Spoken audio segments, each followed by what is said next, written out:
আল্লাহ আমাদের এখন পরীক্ষা নিচ্ছেন, অলরেডি আমাদের পরীক্ষা চলছে। পরীক্ষার হলে কোনো বাধা দেওয়া হয় না। আপনার যেমন ইচ্ছা তেমন লিখবেন, আপনার খাতাও কেড়ে নেবে না। আপনার মন মতো আপনি লিখবেন।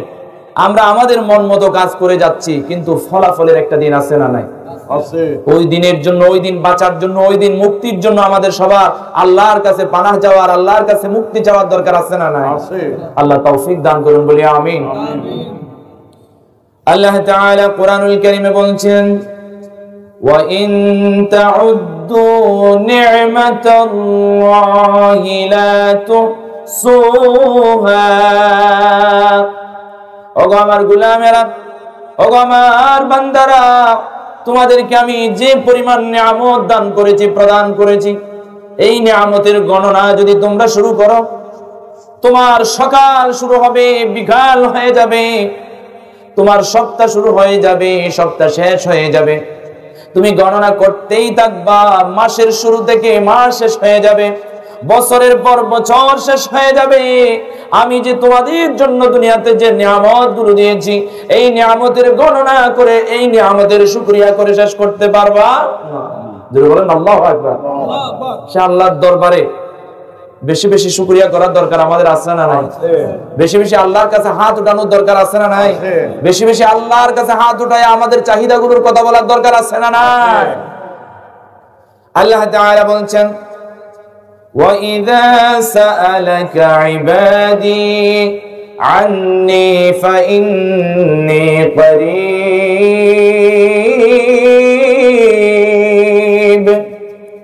আল্লাহ তাআলা বলেন, আল্লাহর প্যারা হাবিবকে উদ্দেশ্য করে বলেন, ওগো নবী, আপনার কাছে যখন জিজ্ঞাসা করা হবে আমি কোথায়, আপনি বলুন আমার চাইতে নিকটে, আমার চাইতে কাছে বান্দার আর কেউ নাই। আমাদের একটা এখানে স্পাইনাল কর্ড আছে, আমরা কি বলি আমাদের দেশে শায়রক আছে না নাই? আছে। এই স্পাইনাল কর্ডেরও কাছে যিনি, তিনি হচ্ছেন স্বয়ং আল্লাহ। যদি বলেন আল্লাহু আকবার। দোয়া, দোয়া মানে হচ্ছে প্রার্থনা। দোয়া মানে কি? প্রার্থনা। আল্লাহর কাছে আরজি পেশ করা, আল্লাহর কাছে দরখাস্ত পেশ করা। আপনার দরখাস্ত যত সুন্দর হবে, আল্লাহ তাআলা তত বেশি কবুল করবে। জোরে বলেন আল্লাহু আকবার।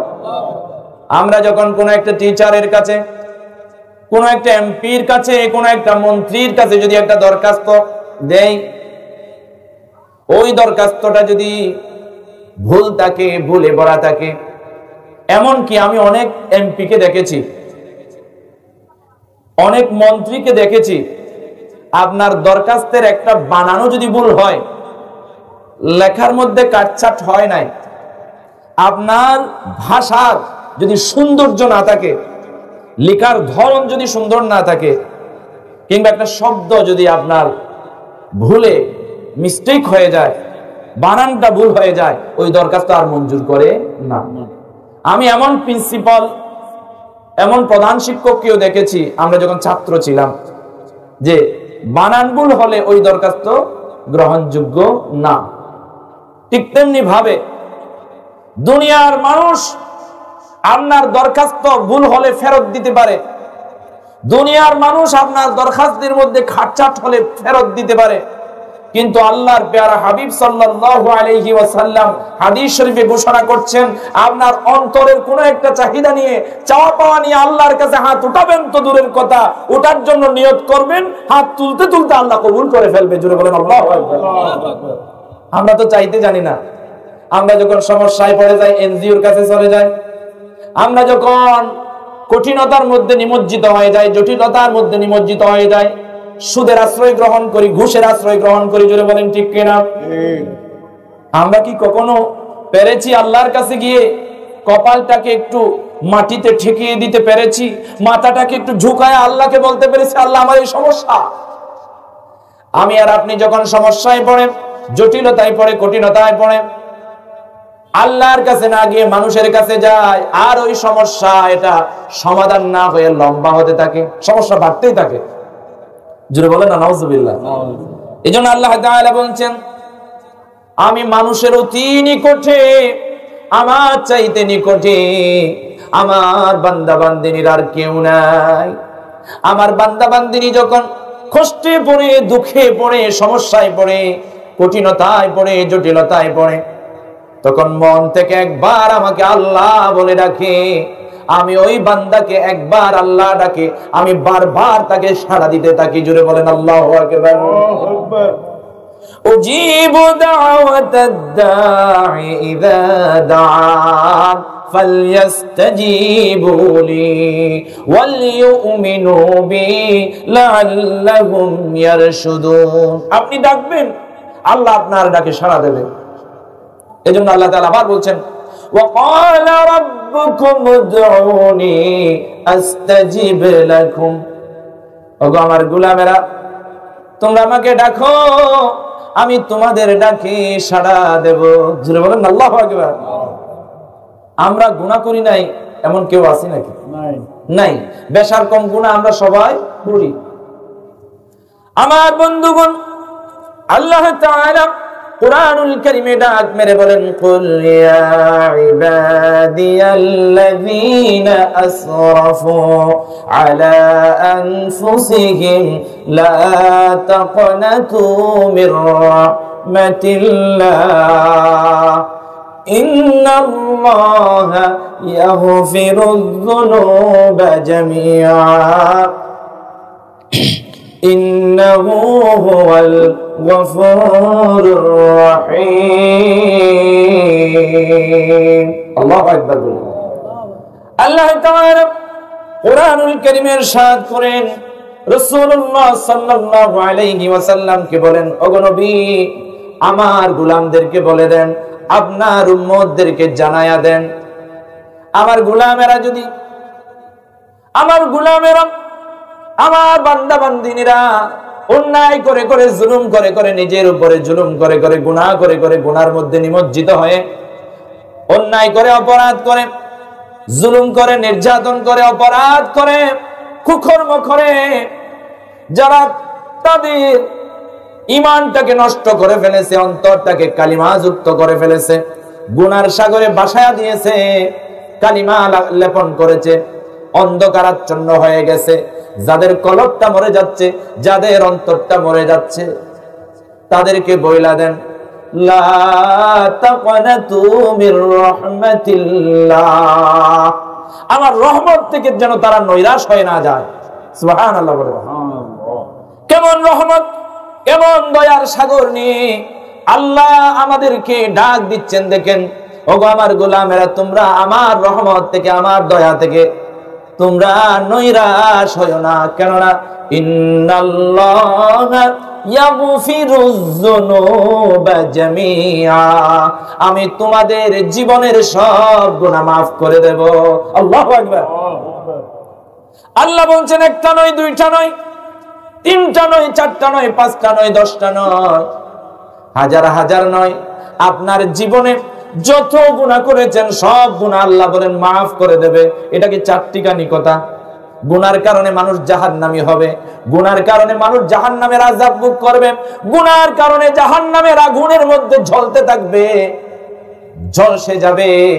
ওই জাহান্নামের আগুন থেকে বাঁচতে হলে গুনাহ ছাড়ার দরকার আছে না নাই? গুনাহ যাদের হয়ে গেছে, এই গুনাহ থেকে পরিত্রাণ পাবার দরকার আছে না নাই? আল্লাহ তাআলা কুরআনুল কারীমে বলেন, ইয়া আইয়ুহাল্লাযীনা আমানু তুবু ইলাল্লাহি তাওবাতান নাসুহা। ওগো আমার গোলামেরা, সচ্চা একটা তওবা করে, ঈমান ওয়ালো একটা সুন্দর সচ্চা তওবা করে ফিরে এসে আমি আল্লাহর দরবারে গুনাহ মাফ চাও, আমি তোমাদের জীবনের সব গুনাহ মাফ করে দেব। এখানে যুনুবা জামিআ বলা হয়েছে। জামবুন হচ্ছে এক বচন, জামবুনের বহু বচন হচ্ছে জুনুবুন। জামবুন শব্দের অর্থ হচ্ছে খতা, পাপ, গুনাহ, আর জুনুবুন হচ্ছে অনেকগুলো গুনাহ, জীবনের সব গুনাহ হতে পারে। এই জুনুবুন দ্বারা আপনার জীবনের ছোট বড় সব অপরাধের কথা আল্লাহ তাআলা ডাক মেরে বলেন, ইন্নাল্লাহা ইয়াগফিরুয যুনুবা জামিআ। ওগো আমার গোলাম, তোমার জীবনটাকে তুমি অন্যায় করতে করতে, অপরাধ করতে করতে, জুলুম করতে করতে ধ্বংস করে দিয়ে ফেলেছো, কালিমা লিপন করে ফেলেছো। তওবা করে একটু ফিরে আসো, আমার রহমত থেকে নৈরাশ হয়ো না, তোমার জীবনের সব গুনাহ আমি মাফ করে দেব। আল্লাহু আকবার। একটু জিকির করি লা ইলাহা ইল্লাল্লাহ, আর জোরে লা ইলাহা লা ইলাহা লা ইলাহা মাফি করো, মাফ করো, মাফ করো, মাফ করো, আমি গুনাহগার, মাফ করো ও গো পাকে পরওয়ার। ঠিক না? আমরা একটু গানে গানে একটু আল্লাহর কাছে মুনাজাত করি। আজকের বিষয়ের নাম তো জানা আছে, মুনাজাত, দোয়া বা মুনাজাত। আমরা ইনশাআল্লাহ আল্লাহর সাথে ওয়াদা করি আমরা শেষ পর্যন্ত থাকবো ইনশাআল্লাহ। একেবারে মুনাজাত করে জীবনের গুনাহগুলো মাফ করিয়ে নিয়ে, মা বাবার জন্য, দাদা দাদির জন্য, বিশেষ করে আজকে যাদের জন্য আয়োজন করা হয়েছে তাদের জন্য, নিজের জন্য, ব্যক্তিগত জীবনের জন্য, ব্যবসা জীবনের জন্য, পারিবারিক জীবনের জন্য, সবাই সবার জন্য, সকলের জন্য, দেশের জন্য, দোষের জন্য দোয়া করে বিদায় নেব ইনশাআল্লাহ। আমি সংক্ষিপ্ত সময় শেষ করব ইনশাআল্লাহ। আমার বন্ধুগণ, আল্লাহর প্যারা হাবিব সাল্লাল্লাহু আলাইহি ওয়াসাল্লাম হাদিস শরীফে ঘোষণা করেন, তিরমিজি শরীফে বর্ণিত হয়েছে, লাইসা শাইউন আকরামা আলা আল্লাহি তাআলা মিনাদ দুআ। আল্লাহর প্যারা হাবিব বলেন, আল্লাহর কাছে দোয়ার চেয়ে সম্মানিত জিনিস, সম্মানিত বস্তু আর কিছু নাই। আল্লাহু আকবার। আল্লাহর কাছে, আল্লাহর প্যারা হাবিব বলছেন, আল্লাহর কাছে দোয়ার চেয়ে, মুনাজাতের চেয়ে সম্মানিত জিনিস আর নাই। সুবহানাল্লাহ। আপনার প্রিয় একটা জিনিস, আপনার কাছে মর্যাদার একটা জিনিস যদি কেউ আপনাকে গিফট করে, উপহার দেয়, তাহলে আপনার কেমন লাগবে? অনেক অনেক অনেক ভালো লাগবে, তাই না? ভালো লাগবে। একজন মানুষ আপনাকে সম্মান করে, মর্যাদা করে এসে আপনাকে সালাম দিলেন, এর চাইতে সুন্দর বিষয় কি ইসলামে আর আছে? আপনার ভালো লাগলো, সওয়াবও হলো, ভালো লাগাও হলো, সব ঠিক। অথবা আপনার খাবারের দিক থেকে একটা প্রিয় জিনিস আপনাকে উপহার দিল, আপনার ভালো লাগলো। অথবা পরনের দিক থেকে একটা কাপড়, আপনার পছন্দের একটা কাপড় উপহার দিল, আপনার ভালো লাগলো। অথবা আপনার সন্তানটাকে একটা ভালো নাস্তা নিয়ে এনে দিল, কেননা আপনার ছোট্ট বাচ্চাটা আপনার কাছে সবচাইতে প্রিয়, তাকে কেউ কদর করলো, তাকে কেউ ইজ্জত করলো, তাকে কেউ স্নেহ করলো, ভালোবাসলো, এটা আপনার পছন্দের। জোরে বলেন ঠিক কিনা? ঠিক তেমনি ভাবে আল্লাহ তাআলার দরবারে, আল্লাহর কাছে বান্দাদের পক্ষ থেকে সবচাইতে সম্মানিত জিনিস, সম্মানিত বস্তু হলো দোয়া, প্রার্থনা। জুড়ে বলেন আল্লাহু আকবার। তাহলে এই দোয়া যদি আমরা আল্লাহর দরবারে করি, আল্লাহর দরবারে যদি হাত উঠাই, আল্লাহ সম্মানিত বস্তুটা, জিনিসটা পাওয়ার পরে খুশি হয়ে আপনি যা চাইছেন তা দিতে বাধ্য। জুড়ে বলেন আল্লাহু আকবার। আমরা তো চাইতে জানি না, আমাদের চাইতে হবে। অনেক মানুষ আছে কৃপণ, আল্লাহর কাছে চায় না, হাত তুলে না, হাত তুলে না, হাত তুলে না। মোনাজাত করলে অনেক সময় যখন ইমাম সাহেব, খতিব সাহেব মোনাজাত করে, মোনাজাত করার সময় পিছন দিক থেকে পালিয়ে যায়, সময় নাই। জোরে বলেন ঠিক কিনা? এমনি বসেও থাকে। আমাদের সভাপতি সাহেব বলছেন এমনি বসে থাকে, হাত তুলে না। এখন একটা দল বের হয়েছে, এরা হাত তুলতে চায় না, এরা মোনাজাতে বিশ্বাসী নয়। মোনাজাত নিয়ে আমি যদি আলোচনা করি, আজকে রাত শেষ হয়ে যাবে। জোরে বলেন না সুবহানাল্লাহ। ওরা বলছে যে মুনাজাত নাই, একদল বাইরে হয়েছে কি মুনাজাতই নাই, দোয়া নাই। নামাজের পরে আমরা দোয়া করি, তাদের কষ্ট লাগে। জোরে বলেন না নাউজুবিল্লাহ।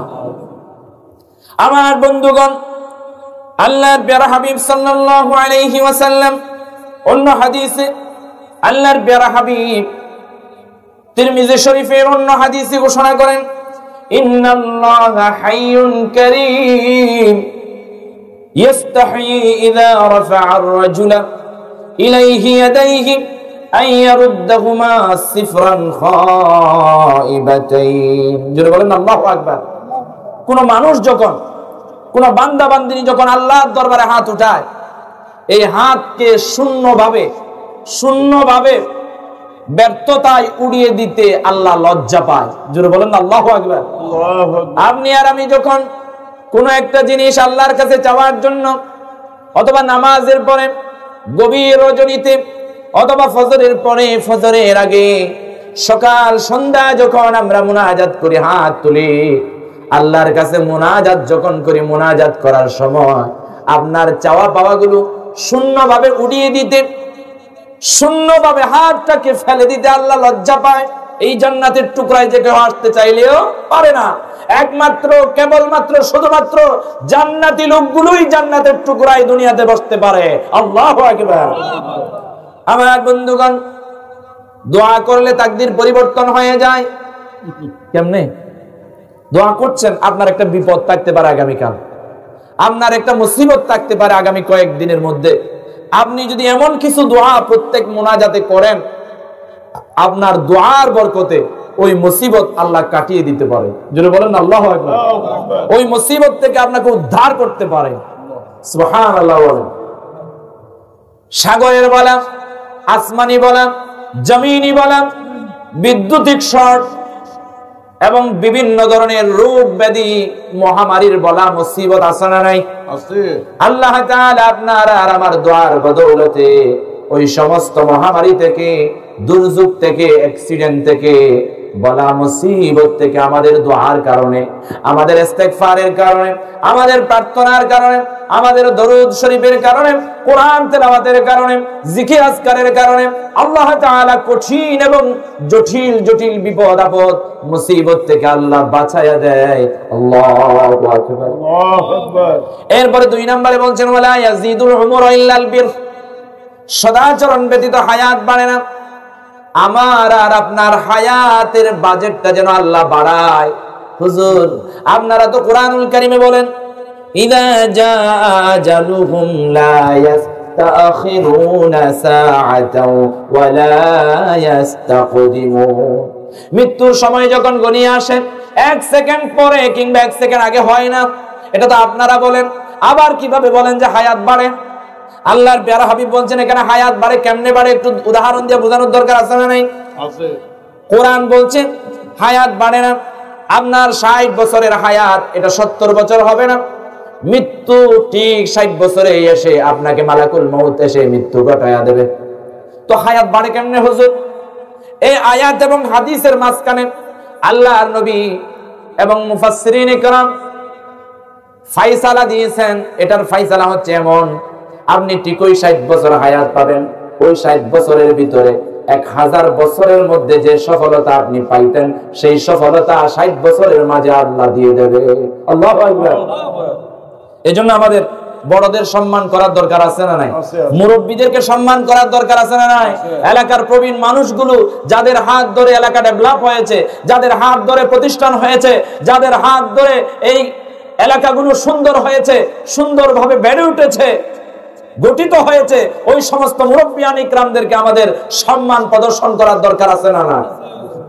এখন কিছু মানুষ আঙ্গুল ফুলে কলা গাছ হয়ে যায়, না চাহিতে উড়ে এসে জুড়ে বসে একটা কথা আছে না, না চাহিতে সবকিছু পেয়ে যায়, টাকার খেলায় সব পেয়ে যায়। পেয়ে যাওয়ার পরে আমাদের প্রবীণ লোকগুলো, মুরব্বিয়ান ইকরামগুলো রক্ত ঝরিয়ে, মাথার ঘাম ঝরিয়ে, হায়াত টুকুন বিলীন করে দিয়ে একটা সুন্দর সমাজ গঠন করে এগুলোকে তারা তছনছ করার জন্য মুরব্বীদেরকে সম্মান দিতে জানে না।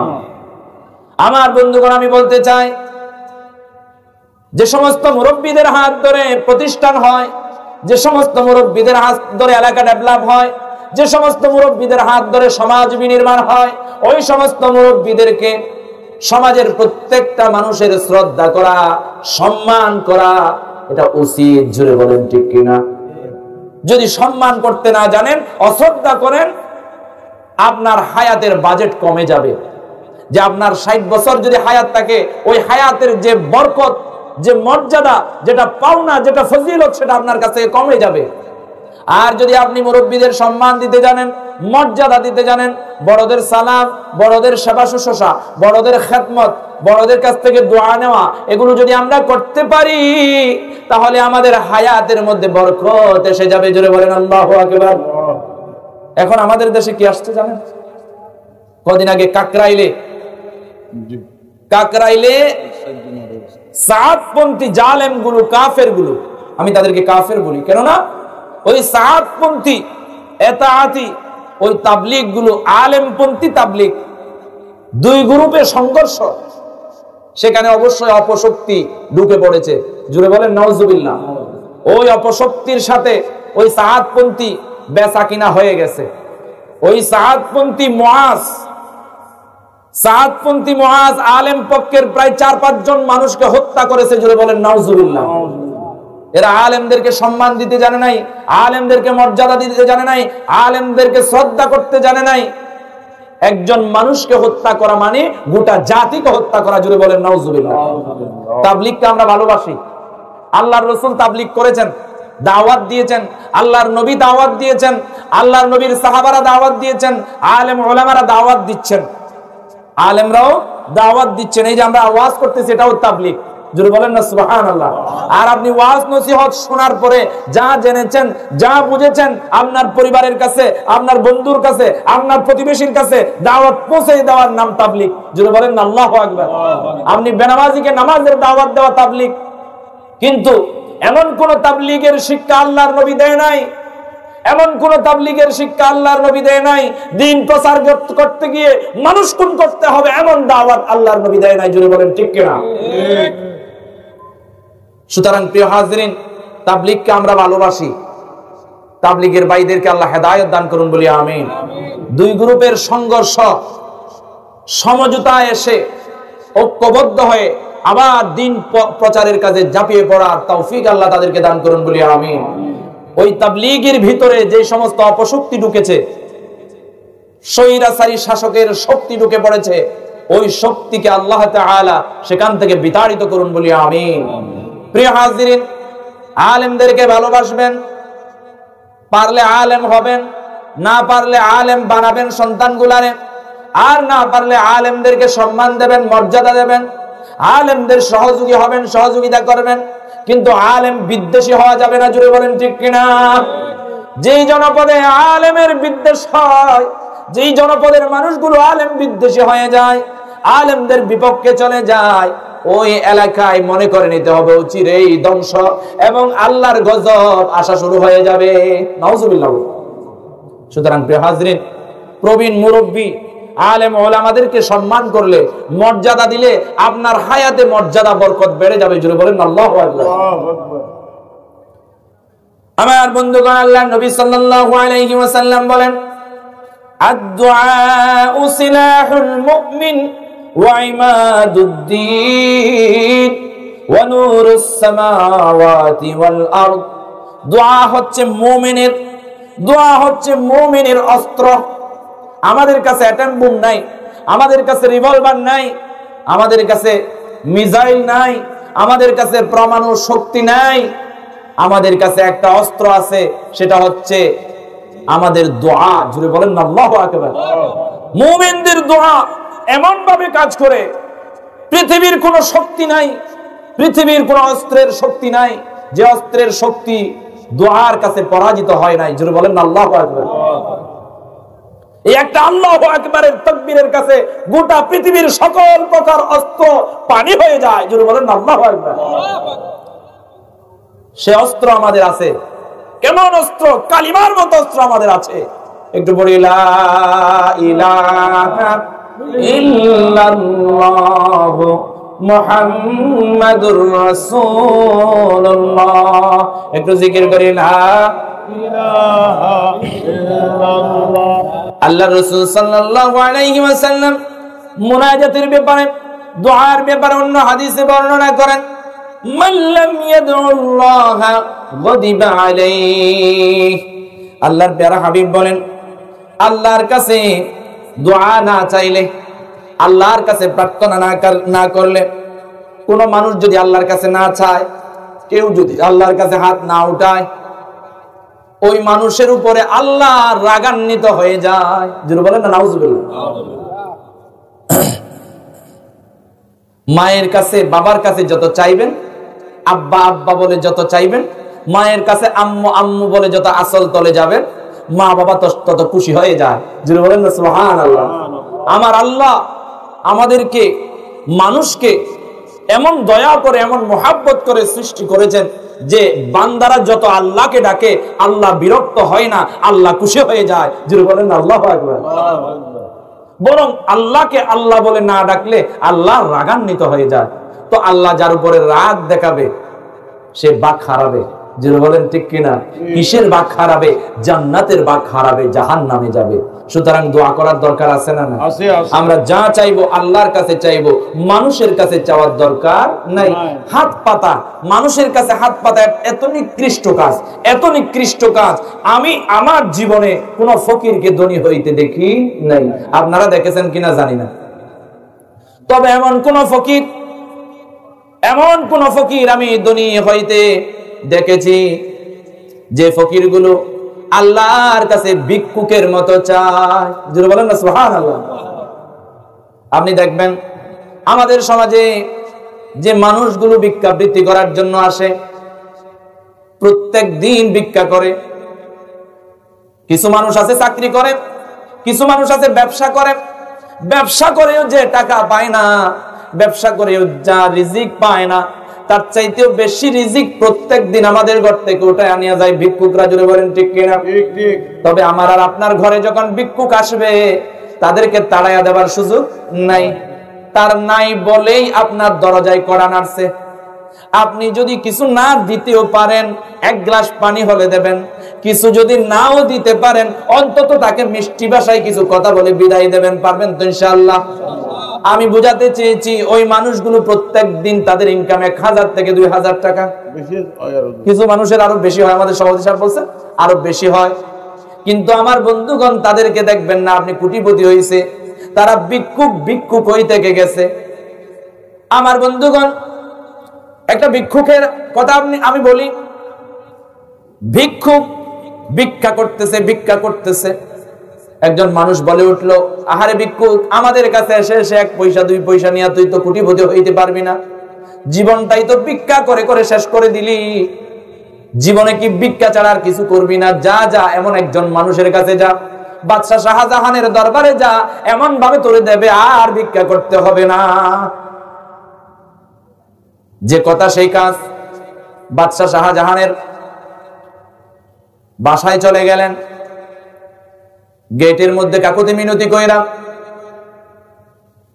অর্ডার নিয়ে, অনুমতি নিয়ে বাদশাহ শাহজাহানের সাথে সাক্ষাৎ করবার জন্য রওনা দিলেন, ভিতরের দিকে ঢুকলেন। আমার বন্ধুগণ ওই মুহূর্তে বাদশাহ শাহজাহান মসজিদের ভিতরে অন্তত মানুষের কাছে যাই, মানুষের কাছে ভিক্ষা করি, মানুষের দরজায় ভিক্ষা করি, ফুটপাতে ভিক্ষা করি, রাস্তাঘাটে ভিক্ষা করি, দোকানপাটে ভিক্ষা করি।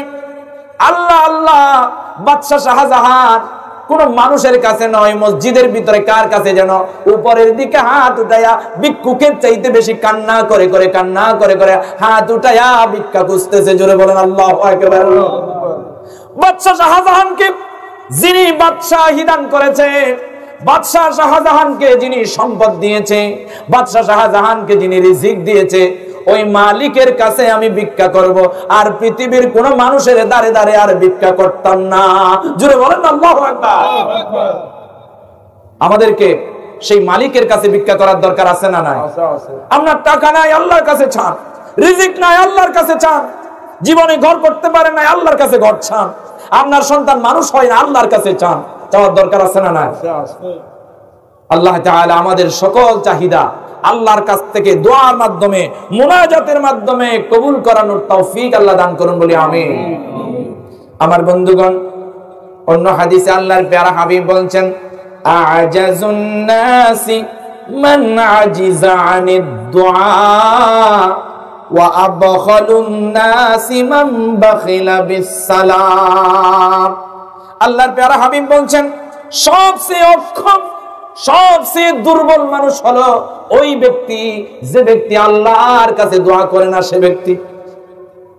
তাহলে দুনিয়াতে যে হাঁটতে পারে না সে দুর্বল না, আমরা মনে করি। যে হাঁটতে পারে সে দুর্বল না, যে চলতে পারে সে দুর্বল না, যে শক্তিশালী সে দুর্বল না, আমরা মনে করি। আমার বন্ধুগণ, আপনি সুঠাম দেহের অধিকারী, আপনি দৌড়াইতে পারেন, আপনি ফুটবল খেলতে পারেন, আপনি ব্যাডমিন্টন করতে পারেন, আপনি ক্রিকেট খেলতে পারেন, আপনি কুস্তি লড়তে পারেন, আপনি শক্তিশালী নয় যদি আপনি আল্লাহর কাছে দোয়া করতে না জানেন। জুড়ে বলেন ঠিক কিনা? আপনি শক্তিশালী হবেন তখন যখন আপনি মহান মালিকের কাছে মহিয়ানু গরিয়ান আল্লাহ জাল্লা শানুর দরবারে দোয়া করতে জানেন, মুনাজাত করতে জানেন, হাত উঠাইতে পারেন, তখন আপনি শক্তিশালী। জুড়ে বলেন আল্লাহু আকবার। আর দুনিয়াতে ওই ব্যক্তি সব চাইতে বখিল, সব চাইতে কৃপণ, যে ব্যক্তি সালাম দিতে কৃপণ। জুড়ে বলেন ঠিক কিনা? আমাদের সমাজে কিছু মানুষ আছে, আই কা সালাম দিতাম, আর না সালাম দিত, আই তো তোর সময় দিনে। জুড়ে বলেন ঠিক কিনা? আমাদের দেশে সালামেরও বিভিন্ন ধরনের রং আছে, ঢং আছে। নেতা দেখলে সালাম দেন নেতার ক্ষতি থেকে বাঁচার জন্য। জুড়ে বলেন ঠিক কিনা? আমার বন্ধুগণ, এমনি মুরব্বীকে সালাম দিতে তো দূরের কথা, মুরব্বীকে ধাক্কা দিয়ে চলে যায়, কোনো খবর নাই। রাস্তা দিয়ে হাইটা যায়, মুরব্বী কয়েকটা ঢলে পড়ে যায়, তার কোনো খবর নাই। কেননা এখন বাহুবল আছে, শক্তি আছে, ভদ্রতা তার ভিতরে নাই, নম্রতা তাকে গ্রাস করতে পারে নাই, অভদ্রতা তাকে গ্রাস করেছে। আল্লাহ তাআলা এই সমস্ত যুবকদেরকে আল্লাহ হেদায়েত নসিব করুন বলি আমিন। সালাম কত বড় নিয়ামত জানেন? আল্লাহর নবী সাল্লাল্লাহু আলাইহি ওয়াসাল্লামকে দুনিয়ার কোনো মানুষ আগে সালাম দিতে পারে না। জোরে বলেন না আল্লাহু আকবার। একটু চিন্তা করে দেখেন, দুনিয়ার জমিনে মহামানব নামের একটা মানুষ দুনিয়াতে ছিলেন, যিনি মহামানব, সাথে সাথে নবী, সাথে সাথে রসুল। জোরে বলেন না আল্লাহু আকবার। শুধু মহামানব এবং রসুল নয়, রসুলদেরও সরদার যিনি। জোরে বলেন না আল্লাহু আকবার। যাকে সৃষ্টি না করা হলে এই দুনিয়ার কিছুই সৃষ্টি করা হতো না। আল্লাহু আকবার। তিনিই মহামানব, তিনিই রসুল। তিনি কি আমাদের চাইতে কম সুন্দর ছিলেন, কম দাপটওয়ালা ছিলেন, কম শক্তিশালী ছিলেন? না না, জান্নাতি 40 জন পুরুষের চাইতেও বেশি শক্তি আল্লাহর প্যারা হাবিব সাল্লাল্লাহু আলাইহি ওয়াসাল্লাম রাখেন। জোরে বলেন আল্লাহু আকবার। আমি আর আপনি কি ফলোয়ার, আমি আর আপনি কি যুবক? আল্লাহর নবীর যুবকের ঠাগড়া আপনারা দেখেন নাই? আমার বন্ধুগণ, আল্লাহর নবীর মতো মানুষ সালাম দিতে কৃপণতা করে না। আল্লাহর নবীর উম্মতদেরকে আল্লাহর নবী শিখায়া দিয়ে গেছেন, সালাম যে ব্যক্তি আগে দেয় ওই ব্যক্তি বখিলতা থেকে, কৃপণতা থেকে মুক্ত। জুড়ে বলেন আল্লাহু আকবার। আপনি সালাম দিয়ে দেবেন, সালামের জবাব দিক আর না দিক, মুসলমান যদি পেয়ে যান সালাম দিয়ে দেবেন, পরিচিত অপরিচিত সবাইকে সালাম দিয়ে দেবেন। একজন সাহাবা আল্লাহর নবীর দরবারে জিজ্ঞাসা করেন, ইয়া রাসূলুল্লাহ, ইয়া হাবিবাল্লাহ, ইসলামের মধ্যে কোন জিনিসটা উত্তম, কোন জিনিসটা বেশি সুন্দর, কোন জিনিসটা বেশি ফজিলতপূর্ণ? আল্লাহর নবী সাল্লাল্লাহু আলাইহি ওয়াসাল্লাম বলেন, ইসলামের মধ্যে সুন্দর হচ্ছে কোন মানুষ কোন মানুষকে সালাম দেবে, পরিচিত অপরিচিত সবাইকে। সুবহানাল্লাহ বলেন। তুতিমুত তাআম ওয়া তুকরিউস সালাম। ইসলামের মধ্যে আল্লাহর নবী এই হাদিসের ভিতরে দুইটা সৌন্দর্যের কথা বললেন। একটা হচ্ছে মানুষকে খাওয়ানো, একটা কি? মানুষকে খাওয়ানো। আজকে আমরা সবাই খাইলাম, আজকে আমরা সবাই এই বাসায়, এই বাড়িতে দাওয়াত প্রাপ্ত মেহমান, আমাদেরকে তারা খাওয়ালেন। এই যে তারা খাওয়ালেন, এটা ইসলামের সবচাইতে সুন্দর দুটি কাজের একটা। জুড়ে বলেন আল্লাহু আকবার। তারপরে কিছু মানুষ নাকি মা বাবা মরে গেলে, সন্তান মরে গেলে, প্রতিবেশী মরে গেলে খাওয়ানো, এটা নাকি বেদাত। জুড়ে বলেন নাউজুবিল্লাহ। এরা বেদাত বেদাত বলতে বলতে ফেনা উড়াচ্ছে, তারা নিজেরাই যে বেদাত হয়ে বসে আছে এটা জানে না। জুড়ে বলেন না নাউজুবিল্লাহ। একবার নয়, দুইবার নয়, আপনার বাবা যখন মরে যাবে, যেই মানুষটার মাথার গাম পায়ে ফেলে রক্ত পানি করে আপনাকে মানুষ করেছেন, সেই মানুষের জন্য আপনি যা করবেন তা আপনার বাবা হাতে হাতে পাবে, আপনার মা হাতে হাতে পাবে। একবার নয়, আপনার মৃত্যুর আগ পর্যন্ত যতদিন পারেন ততদিন মানুষকে বাবার ইসানি সাহাব রাসানি হওয়ার জন্য খাওয়াবেন, খাওয়াবেন আর খাওয়াবেন।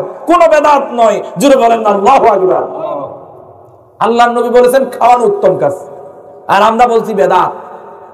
বেদাত বলার জন্য আর জিনিস খুঁজে পাও না। এরপরে 2 নাম্বার হচ্ছে মানুষকে পরিচিত অপরিচিত সবাইকে সালাম দেওয়া। আমরা পারবো তো ইনশাআল্লাহ সালাম দিতে? এখন অনেক সন্তান দেখতে পায় নিজের মা বাবাকে বছরে 6 মাসে একবার সালাম দেয় না। আপনি প্রত্যেকটা মুহূর্তে ঘর থেকে বের হচ্ছেন, এই দুনিয়ার পীর, এই দুনিয়ার আউলিয়া, এই দুনিয়ার বুজুর্গ ব্যক্তি আপনার কাছে আমার কাছে সবচাইতে উত্তম বুজুর্গ, সবচাইতে উত্তম বন্ধু, সবচাইতে উত্তম আউলিয়া, সবচাইতে উত্তম দরবেশ, সবচাইতে উত্তম পীর আপনার মা এবং বাবা। জুড়ে বলেন ঠিক কিনা? এটা মানুষ বুঝে না। এজন্য ব্যবসায়ী যখন সফলতা আসে না তখন চলে যায় মাজারে, ব্যবসায়ী সফলতা আসে না তখন চলে যায় পীরের দরবারে, শিরিক করে আসে। জুড়ে বলেন নাউজুবিল্লাহ। যে ছাগল মা বাবাকে কোনোদিন খাওয়াই নাই ওই ছাগল খাওয়াই আসে পীরের দরবারের মুশরিকদেরকে। জুড়ে বলেন নাউজুবিল্লাহ। যে সালাম মা বাবাকে কখনো দেই নাই সেই সালাম করে আসছে মাজারে গিয়া কদম বুসি মাটিতে, শিরিক ছাড়া কিছুই না। যে সিজদা আল্লাহকে দেয় নাই সেই সিজদা মাজারে মৃত ব্যক্তিকে দিয়ে আসে, এমন মানুষ আছে না নাই? আল্লাহ আমাদের হেদায়েত নসিব করুন বলি আমিন। আপনি যদি জীবনে সফলতা না আসে, আপনার জীবনে যদি সফলতা না আসে, সফল হবার জন্য আপনার মাকে বেশি বেশি সালাম করেন, আপনার মায়ের জন্য বাবার জন্য দোয়া করেন, মা বাবার নিকটে আসেন, মা বাবাকে শ্রদ্ধা করেন, মা বাবাকে খেদমত করেন, মা বাবাকে ভালোবাসেন। আপনার জীবনের একটা সবচেয়ে বড় অংশ মা বাবার জন্য কুরবানি করেন। আল্লাহর নবীকে যখন জিজ্ঞাসা করা হয়, ইয়া রাসূলুল্লাহ, আমরা সবচেয়ে উত্তম জায়গা কোন জায়গায় ব্যয় করব খরচ করব? আল্লাহর নবীর উপর কোরআনুল কারীমের আয়াত নাযিল হয়ে গেল। আল্লাহর নবী সাল্লাল্লাহু আলাইহি ওয়াসাল্লামের উপর কোরআনুল কারীমের আয়াত নাযিল হয়ে গেল। আল্লাহ ডাক মেরে বলেন কোরআনুল কারীমে, ওগো আমার গোলামেরা, তোমরা সর্বপ্রথম সবচাইতে বেশি ব্যয় করবা, খরচ করবা তোমাদের মা বাবার জন্য। আল্লাহু আকবার। এখন মা বাবার জন্য খরচ করে না, কোন রকম বিয়ে করতে পারলে মা বাবাকে কখন সেপারেট করে দেবে সেই চিন্তায় বসে থাকে। জোরে বলেন না নাউজুবিল্লাহ। এই সমস্ত পুরুষ এবং মহিলা আল্লাহর দরবারে দোয়া করলে দোয়া কবুল হবে না। কেননা মা বাবা রাজি নাই। মা বাবা কি নাই? রাজি নাই। রিদার রাব্বি ফি রিদাল ওয়ালিদি ওয়া সাখাতুর রাব্বি ফি সাখাতিল ওয়ালিদি। পিতা মাতার সন্তুষ্টিতে আল্লাহ সন্তুষ্ট, পিতা মাতার অসন্তুষ্টিতে আল্লাহ অসন্তুষ্ট। জোরে বলেন না সুবহানাল্লাহ। আপনার মা বাবা আপনার উপর রাজি নাই। কখন? এশারের পরে। আপনি ফজরের নামাজ পড়তে গেছেন, আল্লাহর নবী বলেন আপনার নামাজ কবুল হবে না। জোরে বলেন না নাউজুবিল্লাহ। এই কঠিন কথাটা কি কখনো শুনছেন? মনে রাখবেন এটা। আপনার কপাল নামাজ পড়ে পড়ে কালো করলে হবে না। আপনার মা বাবা যদি আপনার উপর অসন্তুষ্ট থাকে, আপনার কপাল প্রত্যেক দিন যদি লক্ষ কোটি বার আপনি মাটিতে সিজদা মারেন, এই সিজদা আল্লাহর দরবারে কবুল হবে না। দোয়া কবুল হওয়ার শর্তের মধ্যে আরেকটা শর্ত হচ্ছে মা বাবা ওই সন্তানের উপর রাজি খুশি রাখতে হবে। আমরা আমাদের মা বাবাকে রাজি খুশি রাখতে পারবো তো ইনশাআল্লাহ? আল্লাহ তৌফিক দান করুন বলি আমিন। আর যারা যে সমস্ত মা বাবা দুনিয়া থেকে বিদায় হয়ে গেছে তাদের জন্য প্রত্যেক দিন আমরা দোয়া করব, রব্বির রহমহুমা কামা রব্বায়ানি সগীরা, রব্বির রহমহুমা কামা রব্বায়ানি সগীরা। পারবো তো ইনশাআল্লাহ? এই দোয়ার মধ্যে আমরা কি বলি জানেন? আয় আল্লাহ তাআলা, হে আমার রব, হে আমার প্রভু, আমার মা বাবা আমাকে ছোট্টবেলায় যেভাবে রহম এবং করম করে যে দয়া প্রবশ হয়েছিল আমার উপর, ঠিক তেমনি ভাবে তুমি আল্লাহ আমার মা বাবার উপরে দয়া প্রবশ হয়ে যাও। সুবহানাল্লাহ। মা বাবা কেমন দয়া প্রবশ হয়েছিলেন জানেন? একটু বলি। কনকনে শীতের রাতে আপনি যখন আপনার ঘুম যখন ভেঙে গেছে, আপনার বাবা ঘুমায়, আপনার ভাই ঘুমায়, আপনার প্রতিবেশীরা ঘুমায়, পরিবারের সবাই ঘুমায়, আপনার মা সারাদিন সংসারের কাজগুলো করেছে, ঘুমানোর সুযোগ পায় নাই, কিন্তু রাত্রিবেলাও ঘুমটা আপনি ভেঙে দিয়েছেন, পেশাব করে দিয়েছেন। কনকনে শীতে ঠান্ডা পানিতে নয়, আপনার জন্য গরম পানি দিয়া আপনাকে ধোয়া আবার খাটের মধ্যে নিয়ে আপনাকে শুয়ে গেলেন, ডান দিকে পেশাব করে ভিজাইয়া দিয়েছেন, বাম দিকে রেখেছেন। বাম দিকে যখন ভিজাইয়া দেন, এখন ছোট্ট পরিবার, অসহায় পরিবার, কঠিন দুর্বিষহ সংসার, ওই সংসারে ওই ছোট্ট খাটের মধ্যে ডান দিকেও ভিজালেন, বাম দিকেও ভিজালেন, কান্না করতেছেন, বুকের মধ্যে রাইকা আপনাকে ঘুম পাড়াইছেন। তিনিই হলেন মা, তিনিই দয়াপ্রবশ হয়েছিলেন ছোট্টবেলায়। এমন ভাবে জন্ম আমাদেরকে দিয়েছেন। মেডিকেল সায়েন্স গবেষণা করে বলছেন, মা যখন সন্তানকে জন্ম দেয়, জন্ম দেওয়ার সময় একটা মানুষের 40টা হাড্ডি একসাথে ভেঙে গেলে যে কষ্ট পায়, তার চাইতেও 1000 গুণ কষ্ট ওই মা আপনাকে জন্ম দেওয়ার সময় পেয়েছিল। আল্লাহু আকবার। সেই মা যদি আপনি সেই মাকে যদি বিয়ে করার পর সেপারেট করে দেন, আপনার মা আপনার বাবা কি আপনার উপর রাজি থাকতে পারে? আমার বন্ধুগণ, এজন্য মা বাবাকে রাজি খুশি করার দরকার আছে না নাই? মা বাবাকে রাজি করার জন্য, খুশি করার জন্য বেশি কিছু দিতে হয় না। দূর থেকে আসলেন, আসার সময় আপনি কিছু আনতে পারেন বা না পারেন, ঘরের দরজায় গিয়ে আম্মা জান বইলে একটা সালাম দেওয়ার দরকার আছে না নাই? বের হওয়ার সময় আম্মা জানকে সালাম দিয়া বিসমিল্লাহি তাওয়াক্কালতু আলাল্লাহ বইলা মা বাবাকে খুশি রেখে আপনি যখন ঘর থেকে বের হবেন, আপনি যেদিকে যাবেন সেদিকে পথ খুলে যাবে, যেদিকে যাবেন সেদিকে রিজিকের ফয়সালা হয়ে যাবে। আল্লাহু আকবার। আমরা তো জানি না, আমরা তো শুধু হাত তুলি, দোয়া কবুল হয় না। হবে কিভাবে দোয়া কবুল? দোয়া কবুলের কিছু শর্ত রয়েছে, এই শর্তগুলো আমাদের মানার দরকার আছে না নাই? দোয়া কবুল হয় 3 ভাবে। 1 নাম্বার হলো, আমরা যে প্রার্থনা করি, দোয়া করি, এই দোয়া কারো দোয়ার সাথে সাথে কবুল হয়ে যায়। সুবহানাল্লাহ বলে। জীবনে এমন কিছু দোয়া আছে আমরা পেয়ে যাই, যে দোয়া করেছি আজকে রাত্রে, কালকে পেয়ে গেছি, আলহামদুলিল্লাহ। আপনি একটা মামলা খেয়েছেন, আপনি একটা অন্যায় ভাবে একটা মামলা খেয়েছেন, আল্লাহর দরবারে রাত্রে কান্নাকাটি করে চোখের পানি ছেড়ে আল্লাহর কাছে চাইছেন, আল্লাহ এই মিথ্যা মামলা থেকে আমি মুক্তি চাই, পানা চাই, আল্লাহ তুমি মুক্তি দান করো। সকালবেলা কোর্টে গেলেন হাজিরা দিতে, সেখানে আপনার পক্ষে রায় চলে আসছে, আপনাকে মুক্তি দান করেছে, জামিন দিয়ে ফেলেছে। সুবহানাল্লাহ বলে। এরকম দোয়া কবুল হয়ে যায়। এরকম অনেক দোয়া আছে সাথে সাথে কবুল হয় বিভিন্ন ভাবে। 2 নম্বরে, তার প্রার্থনাকে আখিরাতের জন্য, আখিরাতে পাওয়ার জন্য সঞ্চয় করে করে আল্লাহ রেখে দেয়। আপনি আর আমি যত দোয়া, যত মুনাজাত আল্লাহর কাছে করি, যতবার আমরা আল্লাহর কাছে হাত উঠাই, এই সব হাত উঠানো আল্লাহ কখনো খালি হাতে ফিরাইয়া দেয় নাই। হয়তো তখন দিয়েছে, না হয় আপনার দোয়াগুলো আল্লাহ জমা করে রেখে দিয়েছে। কিভাবে? আমরা তো বুঝি ডিপোজিট করেন না, এফডিআর করেন না, এই রকম সঞ্চয় হতে থাকবে। দুনিয়ার এফডিআর, দুনিয়ার ডিপোজিট, এগুলাতে সুদের একটা বিষয় আছে, কিন্তু আল্লাহর কাছে যে মুনাজাত করছেন, দোয়া করছেন, এগুলোতে সুদের লেশ নাই। এগুলো একটার পর একটা বাড়তেই থাকবে, বাড়তেই থাকবে।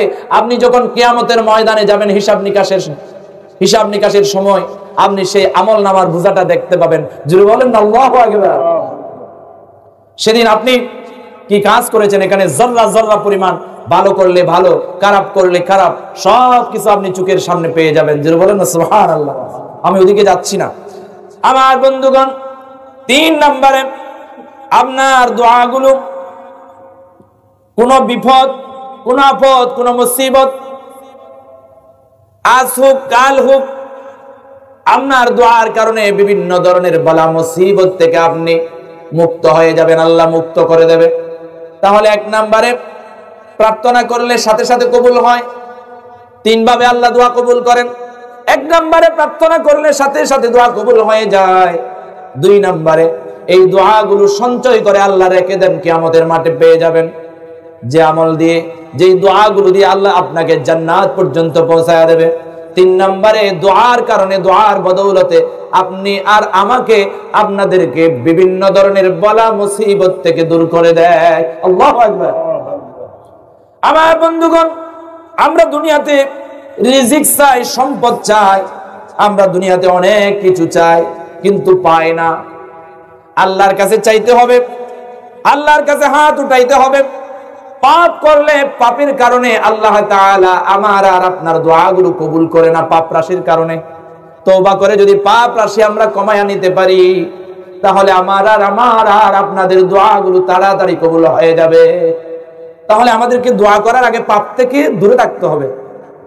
পারবো তো ইনশাআল্লাহ? পাপ করলে গুনাহ করলে, জেনে বুঝে না জেনে অন্যায় করলে, গুনাহ করলে, পাপ করলে, জুলুম করলে নিজের উপর নগদ কিছু শাস্তি আছে। পাপের কিছু নগদ শাস্তি, নগদ 5টি শাস্তির কথা আমি আপনাদেরকে একটু বলি। পাপ করলে 1 নাম্বার হচ্ছে ইবাদতের মধ্যে বারবার মনোযোগ চলে যাবে। আপনি নামাজ পড়তেছেন, মনোযোগ ব্যবসায় চলে যাবে। আপনি নামাজ পড়তেছেন, মনোযোগ আপনার সন্তানের দিকে চলে যাবে। আপনি ইবাদত করতেছেন, মনোযোগ আপনার স্ত্রীর দিকে চলে যাবে। আপনি ইবাদত করতেছেন কিভাবে আমি লাখ লাখ টাকা কামাই করতে পারবো সেদিকে চলে যাবে। জোরে বলেন না নাউজুবিল্লাহ। এটা হচ্ছে পাপের নগদ শাস্তি। পাপের কি শাস্তি? নগদ শাস্তি। 2 নম্বরে ইচ্ছা থাকা সত্ত্বেও কিছু কিছু ইবাদত ছুটে যাবে। আপনি ইচ্ছা করতেছেন, আল্লাহ আমাকে একটু সুযোগ দাও, রাত্রে উঠে আমি তাহাজ্জুদ করব। সময়ও পাইছেন, ঘুমও ভাঙছে, ইচ্ছাও আছে কিন্তু পারেন নাই। এটা হচ্ছে ইবাদতের নগদ শাস্তি। আল্লাহ আমাকে একটু ফজরে ওঠার তৌফিক দিয়ে ফজরের নামাজটা পড়বো, ইচ্ছাও আছে, নিয়ত আছে, সময়ও পাইছেন, ঘুমও ভাঙছে, ফজরের নামাজটা পড়তে পারেন নাই। এটা হচ্ছে আপনি পাপের গুনাহের নগদ শাস্তি। জোরে বলেন না নাউজুবিল্লাহ। 3 নম্বরে সময়ের কাজ সময়ে করতে না পারা। যারা গুনাহ করে, অন্যায় করে, পাপ করে, পাপের তো বিভিন্ন ধরনের ধরন আছে। নামাজ না পড়াও পাপ, অশ্লীলতা দেখাও পাপ, বেবিচার করাও পাপ, সুদ খাওয়াও পাপ, ঘুষ খাওয়াও পাপ, ছোটদের স্নেহ না করাও পাপ, বড়দের সম্মান না করাও পাপ, অশ্লীলতাকে প্রাধান্য দেওয়াটাও পাপ, সুন্নাত বিরোধী কাজে জড়িত হয়ে যাওয়াও পাপ, কোরআন না পড়াও পাপ, আমার বন্ধুগণ মা বাবার খেদমত না করাও পাপ, প্রতিবেশীর হক আদায় না করাও পাপ। অনেক ধরনের পাপ রাশি আছে, পাপের ধরন আছে।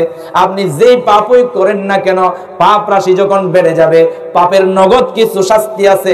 তোর মধ্যে 3 নাম্বার শাস্তি হচ্ছে সময়ের কাজ অসময়ে হবে, সময়ে হবে না। জোরে বলেন নাউজুবিল্লাহ। আপনার সকালের কাজ বিকালে চলে যাবে, বিকালের কাজ কালকে চলে যাবে, এই সপ্তাহের কাজ ওই সপ্তাহে চলে যাবে, এই বছরের কাজ ওই বছরে চলে যাবে। তাহলে আপনার রিজিক থেকে কি হয়ে গেলেন? বঞ্চিত হয়ে গেলেন। আমার বন্ধুগণ, পাপের 4 নাম্বার নগদ শাস্তি হলো মনে অস্থিরতা অনুভব করবেন, মনে শান্তি পাবেন না। মনের শান্তি বড় শান্তি। খেতে পারছেন, ঘুমাইতে পারছেন, আর পারেন নাই তো কি হয়েছে? মনে যদি শান্তি থাকে, মনোবল শক্ত থাকে, আর মন যদি ভালো না থাকে, তাহলে আপনার শরীরে শান্তি থাকে না, অস্থিরতা বিরাজ করে। জুড়ে বলেন ঠিক কিনা? আপনার শারীরিক মানসিক সুস্থতার চাইতে নিয়ামত কি আর পৃথিবীতে আছে? নাই। মনের অস্থিরতা, এটা হচ্ছে আপনার পাপের নগদ শাস্তি। এরপরে 5 নাম্বার হচ্ছে মানসিক শান্তি বিনষ্ট হয়ে যাবে। আপনি মানসিকভাবে সুস্থ থাকবেন না, মানসিকভাবে অসুস্থ হয়ে পড়বেন, মানসিকভাবে বেকারগ্রস্ত হয়ে যাবেন, ঢলে পড়ে যাবেন যদি আপনি পাপ করতে থাকেন, পাপ রাশি যদি আপনার বেড়ে যায়। এজন্য আমরা যে পাপগুলো হয়ে গেছে, এই পাপগুলো থেকে আমরা বিরত থাকব এবং আল্লাহর কাছে আমরা বেশি বেশি মুনাজাত করে, দোয়া করে করে গুনাহগুলো থেকে আমরা পরিত্রাণ পাবো ইনশাআল্লাহ। এরপরে 7টি অভ্যাস মানুষকে ধ্বংসের দ্বার প্রান্তে নিয়ে যায়। কয়টি অভ্যাস? এর আগে আমরা একটু জিকির করে নিজেদেরকে আরেকটু প্রস্তুত করি ইনশাআল্লাহ, আর বেশি দেরি করব না। যে 7টি অভ্যাস মানুষকে ধ্বংসের দ্বার প্রান্তে নিয়ে যাচ্ছে, 1 নাম্বার হচ্ছে শিরিক। 1 নাম্বার কি? আল্লাহ যা করতে পারেন, আল্লাহ যা দিতে পারেন, আল্লাহ যা সাধন করতে পারেন, আল্লাহর যে শক্তি, সেই শক্তি যদি আর কোনো মানুষের, কোনো বান্দার, পৃথিবীর কোন সৃষ্টির যদি সেই শক্তি আছে মনে করেন, তাহলে কি করলেন? শিরিক করলেন। আল্লাহর কাছে সিজদা দিলে সওয়াব পাওয়া যায়, আর যদি কোনো পীরের দরবারে গিয়ে, মাজারে গিয়ে সিজদা দেন, এই সিজদা করে যদি ফজিলত পাওয়া যায় মনে করেন, তাহলে এটা হয়ে যাবে শিরিক। আল্লাহ তাআলা দুনিয়ার সব গুনাহ মাফ করবে মানুষের, কিন্তু শিরিক গুনাহ আল্লাহ মাফ করবে না। আল্লাহ তাআলা বলেন, ইন্নাল্লাহা লা ইয়াগফিরু أن يشرك به ويغفر ما دون ذلك لمن يشاء। নিশ্চয় আল্লাহ শিরিক ব্যতীত অন্যান্য সব গুনাহ আল্লাহর দরবারে তওবা করে ফিরে এসে মুনাজাত করলে, দোয়া করলে আল্লাহ বান্দা বান্দিনীদেরকে ক্ষমা করে দেবে, কিন্তু শিরিক গুনাহ আল্লাহ মাফ করবে না। 2 নাম্বার, তাহলে ধ্বংস হয়ে যাওয়ার জন্য 1 নাম্বার কারণ হচ্ছে শিরিক। 2 নাম্বার কারণ হলো জাদু করা। আমাদের সমাজে জাদু আছে না নাই? মনে করেন একটা ফ্যামিলি খুব সুন্দর ভাবে চলছে, এখন চলে গেছে মগবৈদ্যর হাতে পড়ে গিয়ে বাজে উজুর বৈদ্য। এখন আমাদের দেশে তো আবার উজুর বৈদ্য কিছু আছে, শুধু তাবিজ করে। কি করে? আছে না নাই? কিছু হুজুর হচ্ছে তাবিজ ব্যবসায়ী, এদেরকে বয়কট করবেন। জুড়ে বলেন ঠিক কিনা? আপনি আল্লাহর কাছে দোয়া করলে আল্লাহ আপনাকে সব দিচ্ছে, সেখানে তাবিজ যদি আপনার কিছু করতে পারে মনে করেন, তাবিজ যদি আপনার কিছু করতে পারে মনে করেন, তাহলে আল্লাহ কেন বসে আছে আরশে? জোরে বলেন আল্লাহু আকবার। আপনি আল্লাহর কাছে চান, আপনাকে সফলতা দেবে। আপনি আল্লাহর কাছে চান, আপনাকে সম্মান দেবে। আল্লাহর কাছে চান, আপনাকে মর্যাদা দেবে। তবে আল্লাহ যাকে চাই সম্মানিত করে, আল্লাহ যাকে চাই অপদস্থ করে, আল্লাহ যাকে চাই ছাড় দে, আল্লাহ যাকে চাই চেয়ার থেকে গাড় ধাক্কা দিয়ে নামাইয়া দে। জোরে বলেন ঠিক কিনা? স্বৈরা শাসককে 5 আগস্ট নামায়া দিয়েছে, এর আগের দিনও প্রধানমন্ত্রী ছিল। জোরে বলেন ঠিক কিনা? ঠিক তেমনি ভাবে আল্লাহ গাড় ধাক্কা দিয়ে নামায়া দেয়। আমার বন্ধুগণ, আমি বুঝাতে চেয়েছিলাম, যারা জাদু করে একটা মানুষের জীবনটাকে তছনছ করে দেয়, একটা পারিবারিক শান্তিকে অশান্তির বাজার করে দেয়, এই সমস্ত জাদু করে যারা, তারা তো জান্নাতে যাবে না, যাবে না, জান্নাতের সুঘ্রাণও পাবে না। জোরে বলেন না নাউজুবিল্লাহ। জান্নাতি লোকেরা 40 বছর দূরত্বের জায়গা থেকেও জান্নাতের সুঘ্রাণ পায়। আর যেই সমস্ত জাদুকর এবং জাদু যারা করে, জাদুর সাথে যারা জড়িত, ওই সমস্ত মানুষগুলো, ওই সমস্ত বান্দাগুলো, ওই সমস্ত বান্দিনীগুলো জান্নাতে তো যাবে না, যাবে না, জান্নাতের সুঘ্রাণও পাবে না। জোরে বলেন না নাউজুবিল্লাহ। যারা মানুষকে ক্ষতি করার জন্য তাবিজ করেন, যারা মানুষকে ক্ষতি করার জন্য জাদু করে, টুনা করে, মগবৈদ্যের কাছে যায়, ওই সমস্ত মহিলা, ওই সমস্ত পুরুষ, ওই সমস্ত মানুষ জান্নাতে তো যাবে না, যাবে না, জান্নাতের সুঘ্রাণও পাবে না, এবং ধ্বংস হয়ে যাওয়ার জন্য ওই কাজটাই যথেষ্ট, এবং বেঈমান হওয়ার জন্য জাদুঘরের কাছে যাওয়া যথেষ্ট। জুড়ে বলেন নাউজুবিল্লাহ। আচ্ছা বলেন তো, ইমানদার ছাড়া কেউ কি জান্নাতে যাবে? যাবে না। তো আপনি জাদু করার কারণে, জাদুর সাথে জড়িত হওয়ার কারণে আপনি বেঈমান হয়ে গেলেন, জান্নাতে কখন যাবেন? আল্লাহ আমাদের ঈমানটাকে রক্ষা করার তৌফিক দান করুন, বলি আমিন। এখনো সময় আছে। কেউ যদি কাউকে জাদু করে থাকেন, ক্ষতি করার জন্য তাবিজ করে থাকেন, আল্লাহর দরবারে তওবা করেন এবং ওই জাদু টুনাগুলো বান কাটে ফেলেন। এরপরে নতুন ভাবে ঈমান আনেন, আপনাকে কালিমা পড়ে ঈমান আনতে হবে। আল্লাহ আমাদের তৌফিক দান করুন, বলি আমিন। ওই সমস্ত জাদুকর এবং জাদুর সাথে যারা জড়িত, যারা মানুষের সুন্দর একটা জীবনকে তছনছ করে দিয়েছে, ধ্বংস করে দিয়েছে, ওই সমস্ত জাদুকরদেরকে আল্লাহ হেদায়েত নসিব করুন, বলি আমিন। এরপরে 3 নম্বরে মানুষ ধ্বংস হয়ে যাওয়ার 3 নাম্বার কারণ হলো অন্যায়ভাবে মানুষকে হত্যা করা। অন্যায়ভাবে কি করা? মানুষকে হত্যা করা। একজন মানুষ ধ্বংস হয়ে যাওয়ার জন্য একটা মানুষকে কতল করাই শেষ, এটা করলে হয়ে যাবে। এখন নিজের ভাইকে খুন করতেছে, এমনকি সন্তান নিজের মাকে খুন করছে। এই যে গত মাসের ঘটনা, কক্সবাজারের শহরের ঘটনা, মায়ের কাছ থেকে 500 টাকা চাইছে মদ পান করার জন্য। নাউজুবিল্লাহ বলেন। মায়ের কাছ থেকে টাকা চাইছে, টাকা দেয় নাই, মাকে হত্যা করেছে। জোরে বলেন না নাউজুবিল্লাহ। কোন দেশে আমরা বাস করছি? আমাদের সন্তানগুলো, আমাদের দেশের মানুষগুলো যাচ্ছে কোন দিকে? একটু খেয়াল করেন আমার বন্ধুগণ। অন্যায়ভাবে যদি আপনি কোনো মানুষকে কতল করেন, হত্যা করেন, তাহলে গোটা জাতিকে আপনি হত্যা করেছেন। গোটা জাতিকে হত্যা করলে যে অপরাধ, সেই অপরাধটাই আপনি করেছেন। আর যদি কোনো মানুষকে বাঁচাইয়া দেন, কোনো একজন মানুষ মরে যাচ্ছে তাকে যদি আপনি বাঁচাইয়া দেন, কোনো মানুষ অসুস্থ হয়ে গেছে তাকে সুস্থ হবার জন্য যদি আপনি তার দেখাশোনা করেন, টাকা পয়সা দিয়ে সুস্থ করে তুলেন, আল্লাহ তো সুস্থ করার মালিক, তবে আপনি চেষ্টা করেছেন, একটা মানুষের জীবন বাঁচাতে আপনি সহযোগিতা করেছেন, আপনার প্রাণপণ চেষ্টা করেন, আপনার জীবনের বাজি রেখে একটা মানুষের জীবন যদি আপনি বাঁচাইয়া দিতে পারেন, তাহলে গোটা জাতিকে আপনি বাঁচাইয়া দিলেন। গোটা পৃথিবীর মানুষকে বাঁচালে যে সওয়াব হবে, আপনার আমল নামার মধ্যে সেই সওয়াব হয়ে যাবে। আল্লাহু আকবার। এরপরে 4 নাম্বার, একটা মানুষ ধ্বংস হয়ে যাওয়ার 4 নাম্বার কারণ হলো সুদ খাওয়া। জুড়ে বলেন না নাউজুবিল্লাহ। কি খাওয়া? সুদ খাওয়া। আমাদের সমাজের কিছু মানুষ মনে করে এত কষ্ট করে মাথার ঘাম জড়ায় আর রক্ত পানি করে ব্যবসা করার কি দরকার, আমার তো লক্ষ লক্ষ টাকা আছে, বসে থাকবো। আর কিছু অসহায় মানুষ যারা সমস্যায় পড়েছে, আজকে টাকা দেবো, 1 মাস পরে নেবো, 10,000 টাকা লাভ করবো, এরকম সুদী আছে না? না। আল্লাহর পেয়ারা হাবিব সাল্লাল্লাহু আলাইহি ওয়াসাল্লাম বলেন, 4 শ্রেণীর মানুষ সমান। কয় শ্রেণীর মানুষ?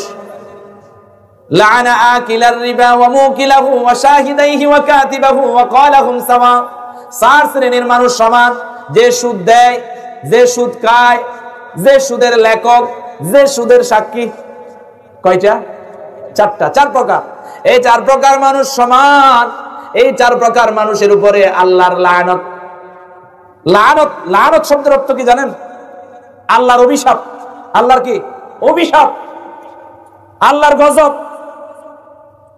লানত যাদের উপরে থাকে, ওই সমস্ত মানুষগুলো মাসের পর মাস, বছরের পর বছর সুদি লাগায়া কোটি কোটি টাকার ব্যাংক ব্যালেন্স তৈরি করবে, কিন্তু আল্লাহর গজবের কারণে, আল্লাহর অভিশাপের কারণে তারা শান্তিতে থাকবে না। তারা দুনিয়াতেও শাস্তি পাবে, আখিরাতেও শাস্তি পাবে। জুড়ে বলেন না নাউজুবিল্লাহ। এই সুদখোরদের পেটগুলো বিশাল বিশাল পাহাড়ের মতো উঁচু হয়ে যাবে জাহান্নামে কিয়ামতের মাঠে। তাদেরকে চিনে ফেলবে মানুষ, তাদেরকে চিনে ফেলবে। বুড়ি বড়ওয়ালা মানুষগুলো কারা? এরা দুনিয়াতে সুদ খাইতো, সুদ লাগাইতো, সুদের সাক্ষী হইতো, সুদের লেখক ছিল। জুড়ে বলেন নাউজুবিল্লাহ। এখন সুদের সাথে মানুষ জড়িত হয়ে গেছে, সমস্যায় পড়ে গেছে, সুদি টাকা নেয়। মানুষ মানুষের কাছ থেকে ধার চাইলে তাকে ধার দেয় না, আর যদি সুদি নিতে চায়, তার টাকা পয়সা না থাকলে আরেকজনের কাছ থেকে সুদি করে এনে তাকে সুদ লাগায়। জুড়ে বলেন না নাউজুবিল্লাহ। এমন মানুষ আমাদের সমাজে আসে না নাই? এমন মানুষ আমাদের সমাজে আসে না নাই?